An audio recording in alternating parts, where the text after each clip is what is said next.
On the flight back with Susan to finalize our divorce, we both ended up crashing. Before the crash, she said, if I could do it over, I'd marry Nick. He's the one who makes life feel alive. When I opened my eyes again, I was back to the day I proposed to her.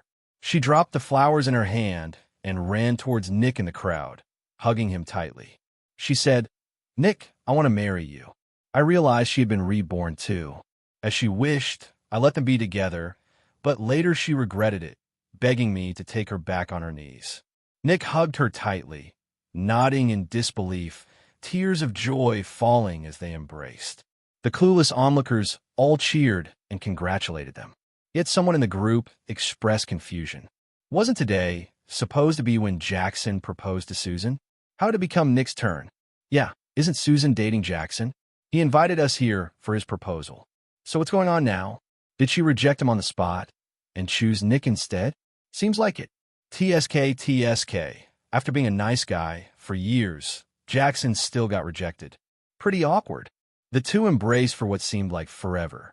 Susan then took the microphone. Thank you all for witnessing our love today. I didn't realize my true feelings before, but now I do. I've always liked Nick. I missed my chance with him before, but I don't want to in the future. I'm willing to spend the rest of my life with him, holding his hand till the end. She gave me a calm look, saying, a forced love isn't sweet. We were a mistake. I hope we can part ways peacefully without entangling each other anymore. The ringing in my ears from the explosion faded, and I was back on the day I was going to propose to Susan in the previous life. Looking at Susan in front of me and recalling her last words about choosing Nick if given another chance, I knew she was reborn too. Her eyes now had the same look as when she was 38 in the last life, cold and rational. Her years in business lent her a mature and steady aura. But right now, we had just graduated from college and had been dating for 4 years. We had once said we'd get married after graduating, stepping into the next phase of life. So I chose Valentine's Day to inform all our friends, arranging for a giant flower display on the playground to propose to her. Actually, Nick had something to do with this proposal. Nick was a year ahead, the lead singer of a band, sunny, handsome, bold, and carefree. He fell for Susan at the welcome party and kept approaching her, gifting her breakfast, and creating moments for the two of them to be alone. Even knowing about me, he'd still say, well, you're not married yet. Life should be bold. When you meet someone you like, you should go for it. How will you know who's right if you don't try? Susan always gave him the cold shoulder, but Nick continued to stick by her, cheerfully frustrated. Susan hinted at me to propose so Nick would realize she wanted to marry me and would never choose him. In the last life, when I proposed to Susan, Nick stood in the front row wearing a suit and tie, holding a bunch of roses, enthusiastically and flamboyantly shouting to Susan, have you really thought it through? If you accept his proposal, we'll never have a chance to be together. I'm asking you for the last time. Do you want to be with me? In the previous life, Susan decisively said, my husband for life will only be Jackson. I only love Jackson. I hope you won't bother us anymore. But now she called our relationship a mistake and asked me not to cling to it. Facing the curious looks of the crowd around us, I calmly said to them, of course. From this moment on, we're over. From now on, the bridge is the bridge and the road is the road. We have no ties anymore. Hearing my words, Susan let out a sigh of relief. Nick spun her around excitedly, saying, I knew it. You were meant for me, but you made me wait so long. Before agreeing to be with me, you have to make it up to me. All right, what do you want? You have to be in the audience every time I sing. Easy, no problem. You and Jackson had that mountain declaration and romantic beach thing. You need to do one with me too. Okay, I want you to post on social media telling everyone you like me. No problem. Susan looked at him lovingly, as if he was a treasure she had lost and found again. The crowd clapped and shouted, kiss, kiss, kiss. My roommates felt for me. Susan went too far. Isn't this cheating? Right in front of everyone, talking all righteous. But why now? Why not before the proposal? This is just sickening. Exactly. Inviting all classmates here for a proposal and then breaking up in front of everyone, jumping to the next guy, seamlessly, a textbook example of a player. I turned to them, saying, let's go. Didn't you say there's a bar opening today? Let's go, it's on me. Watching me drink one glass after another calmly, they worriedly advised me to let it go, saying I shouldn't be sad over someone like that. By then, goodbye. There'd be someone even better. I smiled, holding on to them, saying that I was actually happy. Leaving her truly made me happy. Susan and I grew up next door to each other. We were childhood friends from families of similar backgrounds.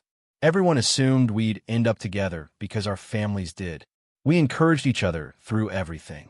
We promised to start dating once we got into college and marry after graduation. It all seemed to happen naturally. But in our last life, after we got married, life got busy with work, everyday chores, and raising kids. Gradually, our relationship faded. Susan often said life felt too smooth and lacked excitement.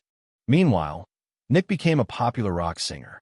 Susan was captivated by his passionate performances at music festivals. She'd watch his videos for ages, over and over again. Eventually, she found excuses to get close to him. Nick believed in living in the moment, wasn't interested in marriage, and had a revolving door of girlfriends. She pursued him intentionally, and they ended up having several encounters. When I found out, I confronted her. Surprisingly, she suggested that I find someone else. Someone else too? She didn't care anymore. Her indifference towards me and neglect of our children was exhausting. I asked for a divorce. Initially, she resisted because dividing our assets was complicated, but she eventually gave in. Her parting words were ironic. She said being with someone free-spirited like Nick was true happiness. She claimed the 2 weeks with Nick brought her more joy than her entire past, according to her.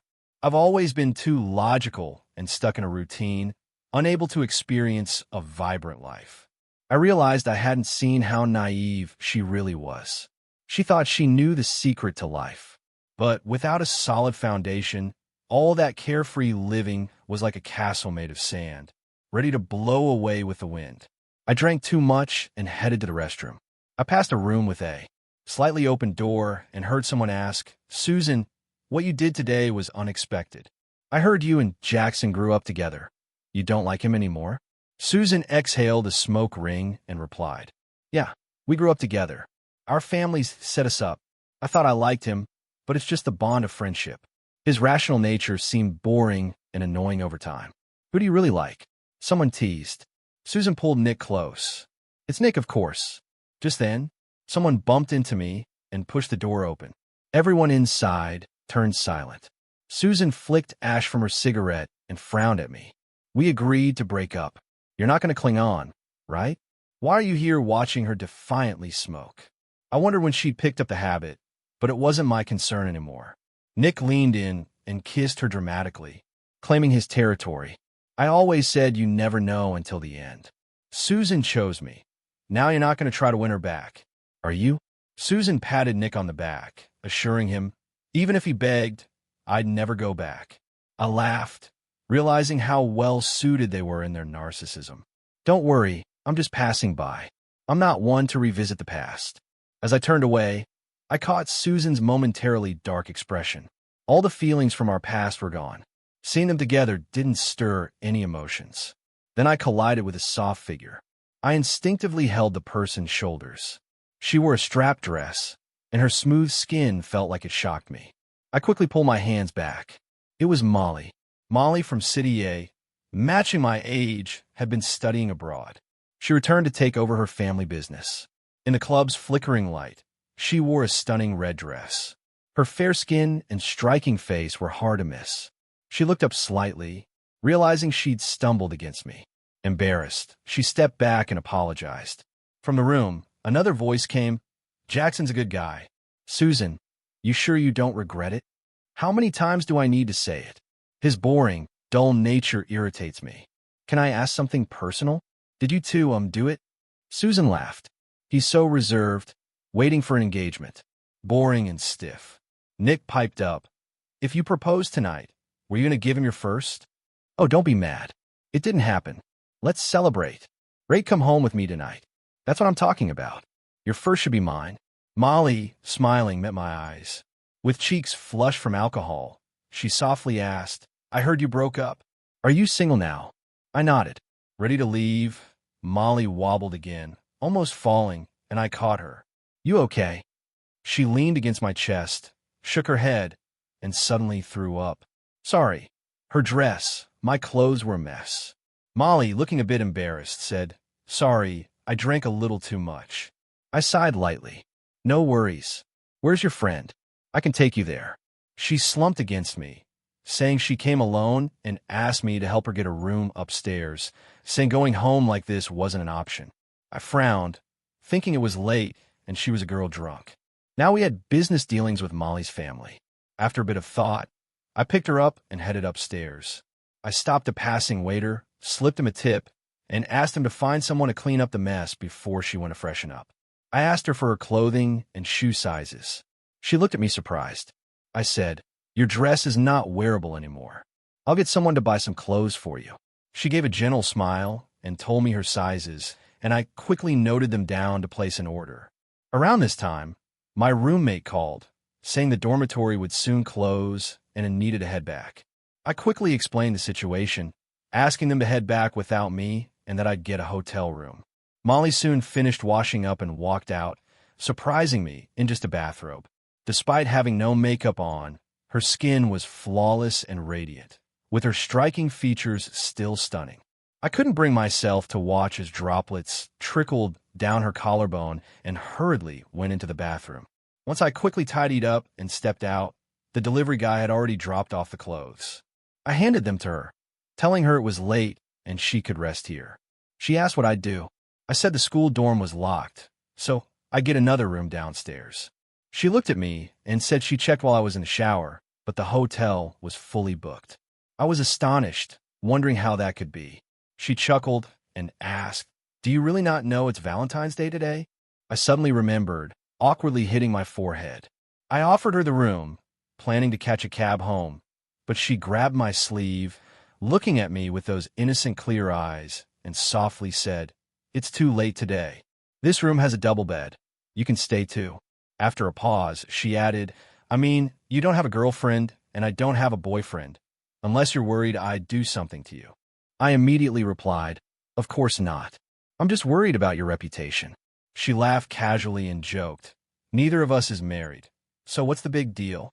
At worst, we pretend to be a couple. You're handsome, so I'm not losing out." I hesitated, and she continued, "I'm really not in a great mood today. We were high school classmates. Could you at least keep me company? I'm a bit scared alone." The plea in her eyes softened me. The time on my phone. It was indeed too late, and going home meant facing questions from my parents about the proposal. So we ended up with a bed each. Suddenly, I remembered that in the past, she never married, yet the business empire thrived under her leadership. There were always rumors she wasn't into men, though who really knew? Once the lights were out, my senses sharpened, trying to relax and close my eyes. I was suddenly aware of subtle erotic sounds from elsewhere, and the fact that this hotel was fully booked for Valentine's Day dawned on me. Then a gentle voice softly asked, "Are you asleep?" "No," I replied. I heard some rustling, and a soft, warm body snuggled up to mine. I tried to move her away, but she wrapped her legs around mine, hugging my waist. Nervously swallowing, I asked, "Molly, are you drunk?" She breathed softly in my ear. "I'm very clear-headed. I've never had a boyfriend. My first time is still intact. Want to try?" My mind went blank. "Do you realize what you're saying?" I asked. She caressed me, saying, "I'm serious. I like you and want to be your girlfriend. Would you give a shot?" I tensed up. "I just broke up today. I'm not ready for anything new." Her lips brushed against my neck. "Then let me wait in line. When you feel ready, look for me first, okay? I'm really into you. Can we just give it a shot?" Under the influence of alcohol, the sounds from next door, and the caressing ignited sparks on my skin, I was on edge. "Are you sure you want to date me?" I asked. She reaffirmed, "I'm sure." I rolled over, taking initiative, gently kissing her. I reassured her, "Then let's try it. Be my girlfriend, and I'll grow to like you." She closed her arms around my neck, agreeing softly, "Okay." We spent the night together. The next morning, I gazed at her lovely face in my arms and felt a bit of regret about my impulsiveness. Yet, as clarity returned, I realized I didn't dislike her. I even admired her candidness and bluntness. When she woke up, her eyes momentarily dazed, but then she shyly covered her face with the blanket upon remembering last night. Seeing she wasn't upset, I felt relief. Holding her hand, I earnestly asked, "Molly, we might have both been tipsy, but were you serious when you said you like me?" She pulled down the blanket, looking at me seriously. "Of course I meant it. Honestly, I like you back in high school, but you were into Susan, so I never dared to say anything. When I heard about your failed proposal yesterday, a part of me was secretly glad. I found out you were at the bar, so I came." Stunned, I hadn't expected her to have an unspoken crush on me all these years. She looked at me, her eyes a mix of shyness and determination. "I like you. Last night was consensual on my part. I know you're not into me, so I won't cling to you. Don't worry." Seeing her resolve made my heart race a bit. Even though my breakup with Susan was fresh, feelings had faded long ago, so I hadn't felt this kind of heart flutter in years. I earnestly told her, "Maybe I don't like you as much as you like me now, but you're great. Incredible. I think I could grow to like you a lot. So could you be my girlfriend and give me this chance?" Her eyes sparkled with tears of joy. "Yes, I would." She had driven here yesterday, handing me the car keys. I was puzzled. "You're not driving?" Blushing, she pouted and said, "It's your fault from last night." My back was still a bit sore. I stepped forward and gave her a kiss on the lips. "Why don't you relax in the car? I'll drive." I asked her, "Where are you heading?" "Let me give you a ride." She thought for a moment. "I don't have much going on this weekend. Can I come with you to your school?" "Of course you can. As a senior, I don't have any classes left today. I just plan to move my dorm stuff back home and start working at the company again." Unexpectedly, as soon as we arrived at the school, we ran into Susan and Nick holding Molly's hand. I nodded at them and kept walking, but Susan stopped me. "Where were you last night?" "That's my business, Susan. Aren't you prying a bit too much?" She didn't look too happy. "Someone saw you and a woman head to a hotel room upstairs last night." "Was it her?" I replied calmly. "I'm free to be with whoever I want. If I recall correctly, we broke up yesterday, and this is my girlfriend, Molly." Susan moved to slap me. "We just broke up, and you went off with another woman to a hotel. Were you trying to get under my skin?" I furrowed my brow and blocked her hand. "You've got it wrong. I have no feelings for you anymore, and I wasn't trying to upset you. Being with my girlfriend yesterday was totally natural. Please watch what you say in the future and avoid causing misunderstandings with my girlfriend and her boyfriend." Nick's face changed when he heard that. Freeing his arm from Susan, he said, "He can go to a hotel with whoever he wants. Why do you care so much? Are you really still hung up on him?" Susan shot me a fierce look, but pulled Nick's arm consolingly. "I was just concerned as a neighbor. My feelings for you are genuine. My heart is only for you. That's why I chose you in front of everyone yesterday." Susan smirked at me. "Don't get it twisted. I broke up with you yesterday because I was worried you'd hang on to me and spiral into bad habits, trying to upset me with someone else. As long as you're not, it's fine." I gave a cold laugh. "People shouldn't be so full of themselves. You're not the only woman out there. You've moved on, and naturally, I will have a new girlfriend too." Ignoring her furrowed brows, I took Molly by the hand and left. Getting too full of herself and having double standards just because Nick chased her for 2 years. Does she think she's irresistible? Molly's eyes were sparkling as she looked at me. "Did you call me your girlfriend?" Looking at her eyes, full of me, it seems like she really likes me. "Yeah," I said. "I'll be responsible for you. Besides, you're beautiful, smart, capable, and have such a great personality. It's hard not to like you." I kissed the back of her hand. "I'm starting to like you a bit now, and I'll keep liking you more." She joyfully jumped into my arms. "I'm so happy you have no idea how long I've been waiting for this day." I gently stroked her hair, feeling the fire of love reignite in my heart. The drama around the Valentine's Day proposal on campus slowly faded. Susan and Nick's fans grew in number. He rode a bicycle with her through campus, feeling the summer breeze, just like the leads in a campus romance drama. They kissed on a hilltop, swearing to love each other forever. They sped through the streets on a motorcycle at night, feeling the thrill of speed. They sang loudly by the sea at night, experiencing the freedom of life. They tattooed each other's initials on their waists, expressing their intense love. By now, Nick had gained some followers on social media for his singing. Plus, he often shared couple photos and videos along with passionate love captions, attracting quite an audience. Many people said they were a perfect match, like a pair from a novel. As Susan had hoped in her past life, she finally had a vibrant and carefree youth. When Susan posted a picture with Nick on her social media, both families got the full scoop on everything. Mom and Dad were furious. I could only say it's better to clear these things up now than to cheat after marriage. Besides, I feel nothing for Susan now. I told them not to worry about it, and I've got a new girlfriend now. Mom looked at me approvingly. You're always so rational. It's good you can handle this well. By the way, who's the girlfriend? Do I know her? When can I meet her? I said I'd check with my girlfriend first. Dad pondered.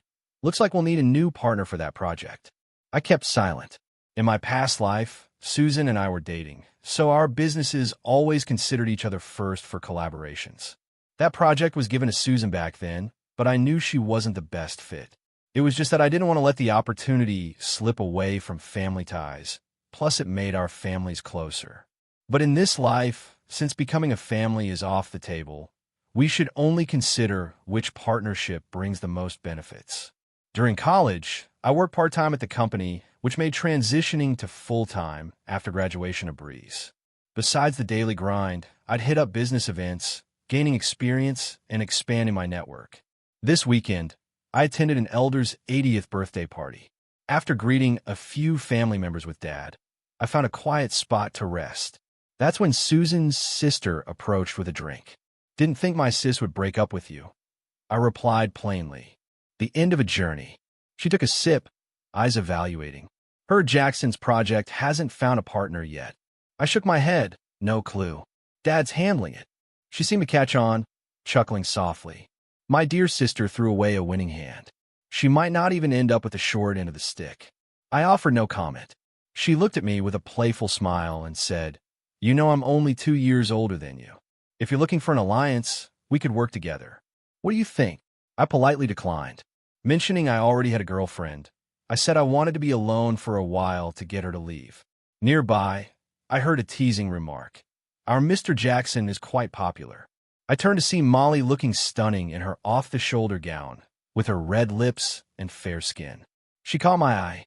No matter how popular I am, I'm yours, I said. She laughed mischievously, wrapping her arm around my shoulder.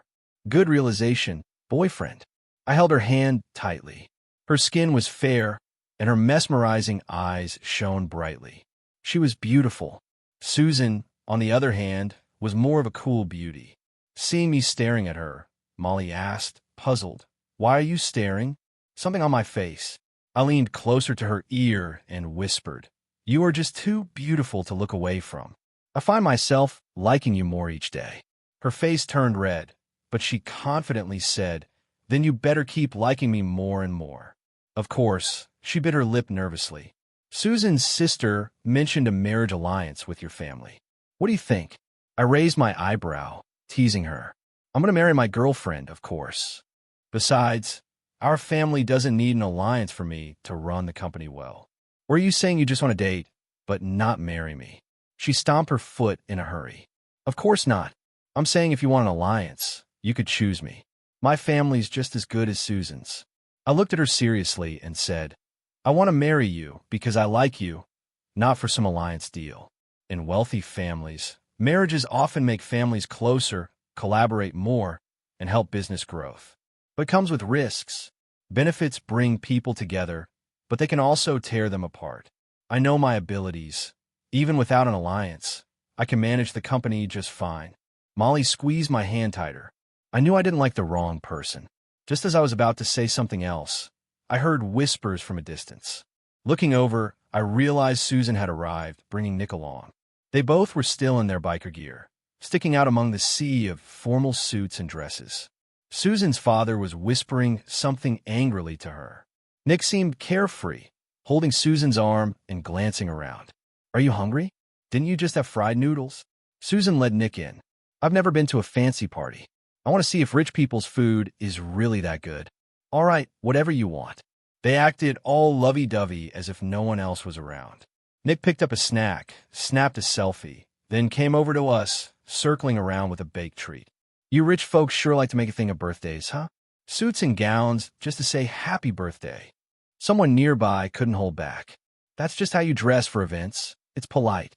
And you're here in biker gear with messy hair. You're the one being disrespectful. Nick ruffled his hair. I'm all about that laid-back vibe. The birthday dude even said, we're a breath of fresh air, youthful and genuine, unlike you guys pretending every day. Isn't that tiring? His words sparked anger among those who heard, not to mention towards Susan. She shied away. I heard Nick saying Nick is straightforward. Hope you don't mind, but he ain't wrong, you know? In her past life, she was top dog, used to flattery, but now being cold like this without being a part of the family business made people unhappy. Someone her age asked Susan, what do you even see in him? Jackson's got it all sorted. Status, looks, skills. Suddenly, all eyes were on me. Susan frowned my way. First, Jackson's great, but Nick is the best for me. Then she grabbed Nick's hand, saying she loved his openness, making her happy and relaxed. Nick boldly planted a kiss on her right there, shocking everyone. Someone scoffed. What is this, a soap opera? I heard later, after the party, Susan's dad was mad and told her to break up with Nick. He wanted her to apologize to me and reconcile since he thought I was better for her career. Susan refused, leading to a heated disagreement. I, however, was relieved. Susan was off my radar entirely. She should rather stick with Nick. Don't turn back to me, or I'd feel sick and lose sleep. In the end, my dad decided to work with Molly's project, and she joined the team. He had nothing but good words for her skills when she first came over for dinner. My parents were impressed. We thrived in our companies, stayed in touch, our love growing stronger. 2 years later, I planned a grand proposal, inviting friends and family, asking Molly to marry me. She tearfully said yes, and we hugged in joy. Throughout those 2 years, Susan and Nick lived joyfully. They got married just 6 months in and even live-streamed their wedding. The Nick, who swore off marriage, finally did with Susan, the one he boldly claimed to marry. We have different pursuits and lifestyles now. I thought that was the end of it, but life seems like a book of mistakes, and there's always someone who ends up undoing everything they did before. Susan started working at a company, and Nick became a rock singer. I've heard from friends that they've broken up and gotten back together multiple times. Their fans keep growing, and with Susan's background, their relationship frequently makes it to the trending topics. Yet the news about their recent breakup hasn't stopped.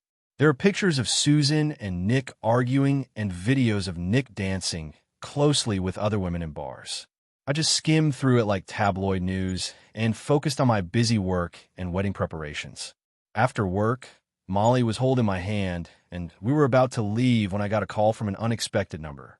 As I answered, I was told to look to the side. Not far away, Susan was standing there with her phone, looking at me. Molly gripped my hand tightly, and I gently reassured her, "Give me a second. It's probably work-related. I'll be right back." Being in the same circle, I've met Susan a few times, mostly at work events. She lightly kissed my forehead, almost marking her territory, which made me chuckle. When I approached Susan, I caught a strong smell of smoke. I gave her a neutral look. "Susan, work stuff is better talked about during office hours," I said. She forced a slight smile. How have you been lately?" I raised my eyebrows pretty good. She didn't seem to want to talk about work. So I was ready to say goodbye and leave, but she lit another cigarette. "I'm not doing so well." I frowned at her, and only from her opening up did I learn that since she started working, she's had less time for Nick. Yet Nick continued his carefree lifestyle, constantly partying with friends and sometimes getting close to other women. Naturally, this led to Susan questioning him, and their arguments became more frequent. Nick argued Susan wasn't there for him, while Susan believed he didn't understand the pressure she felt to support a family. Nick shrugged it off, saying to live for the moment, questioning the need to earn so much money. Susan liked a free and passionate life, but desired financial comfort too. Back at school, family support was a safety net, but now as a graduate, she had to earn for herself. Susan has one older sister and 2 younger brothers. 2 are illegitimate but recognized by the family. The internal struggle is intense. In the past, with support from my family, she gained significant control in her family business. This time around, without my help, even with the memories of a past life, her situation isn't great. She gave a sardonic laugh. I was just too frustrated. I thought I'd find someone to talk to, and ended up here. Do you think I failed? I replied calmly. Everyone has their path. Success or failure depends on how you see it. How you're doing now isn't my concern. I've got a fiancé. Maybe find someone else next time for a chat. Susan stared at me, seemingly wanting to continue, but I interrupted her. My fiancé is waiting. I'm leaving. Bye. A month before our wedding, news broke about Nick getting drunk and booking a room with someone. Details were all over social media, and people were buzzing. Susan was caught by reporters at her office entrance, looking utterly worn out. Their questions were sharp, and during a live broadcast, she flung a microphone before pushing through the crowd. I came to this news and moved on to policy updates. I then got a call from a main person in that live stream. Her breathing was heavy. Jackson, I regret everything. Can we get back together? Susan, there's no more feelings between us. Don't say things like that. But in the last life, I was your wife. We were meant to be together. Her tone sent a chill down my spine. I don't know what you're talking about. If it's not work-related, stop calling me. After I hung up, there was an unsettling feeling in my gut. The next day, I couldn't reach Molly, which was unusual. Later, I got a call from Susan claiming Molly was with her and giving a location at the school's rooftop. Molly was pinned near the edge by Susan, shaking her head no, gesturing me to leave. I faced Susan, barely containing my anger. Susan, what do you think you're doing? This is kidnapping, you know that? Susan looked at me steadily, then suddenly fell to her knees, speaking softly. Jackson, I made mistakes. The one truly meant for me is you not. Nick, can we start over planning my next move? We could, but let Molly go first. She glanced at me with a slightly deranged smile. You're lying. If I let her go, you won't be with me, right? Standing up, she laughed almost carelessly. Doesn't matter if you say no. Jackson, do you believe in past lives? We were married. We were happy, with a perfect family. Everyone envied us. This life has been a mistake, and now I want things to go back to how they were. I felt a cold jolt. What does she mean by that? Susan looked at her watch and said there was half an hour left before we could start over. I glanced at my phone, suddenly remembering my plane crash in a past life was only half an hour away. I stared at Susan in shock. Are you crazy, Susan? You've chosen the life you wanted. Just because things aren't going well, you want to risk your life to reincarnate again? Do you know when I was reborn? I was right at the moment of proposing. If it had worked out, we would be married by now, and we'd be happy. I gave a cold smile. Really happy?